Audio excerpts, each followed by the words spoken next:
I really did spend money to go watch Tarot in the theater instead of this.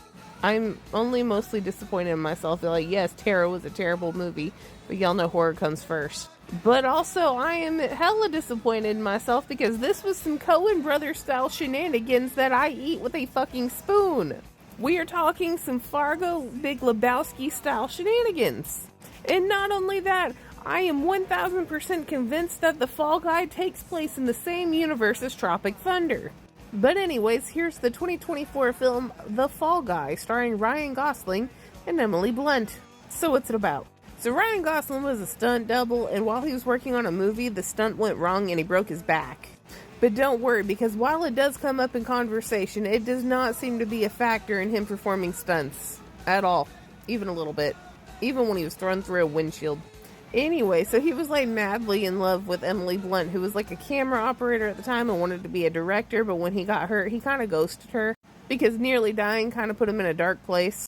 But anyways, after that, he got out of the stunt double game until this lady producer called him and asked him to work as the stunt double from this douchebag movie star or whatever on a movie that's Emily Blunt's first like debut directorial film. And obviously he's still way in love with Emily Blunt, so he's gonna go work on it. Well, surprise! Emily Blunt didn't want him on there. She wasn't even thinking about his ass, even though he was told that she really wanted him.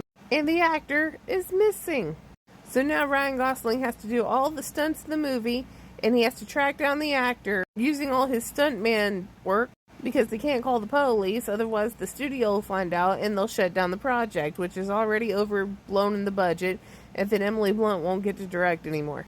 And obviously he doesn't want Emily Blunt to not direct, so he's going to go find the actor. So through all of this, he's trying to do all these stunts for this movie. He's trying to rekindle his relationship with Emily Blunt. He's trying to find a missing actor. He's being shot at, and he's being framed for murder.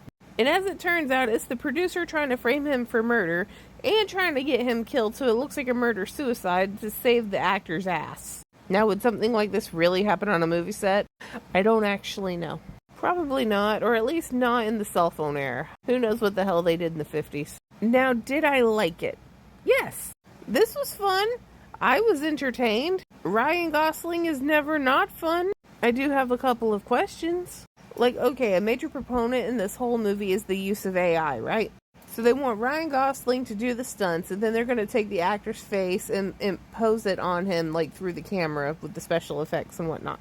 Now, if the actor is missing, but they have Ryan Gosling, and they're just putting the actor over his face, why didn't they just let Ryan Gosling act and then put the actor's face over it? Then they didn't have to spend time looking for him. And odds are, if they have that kind of software, they have some sort of, like, voice-changing software, I'm sure. I had a whole other question, but I can't remember it, but watch me remember it after I post this. Overall, I think I'm gonna give it, like, it deserves a 10 out of 10. It was a good movie. I have no qualms of it, other than, like, two things, but they're kind of minor. Yeah, 10 out of 10 is fair. Okay, bye. And I'm free!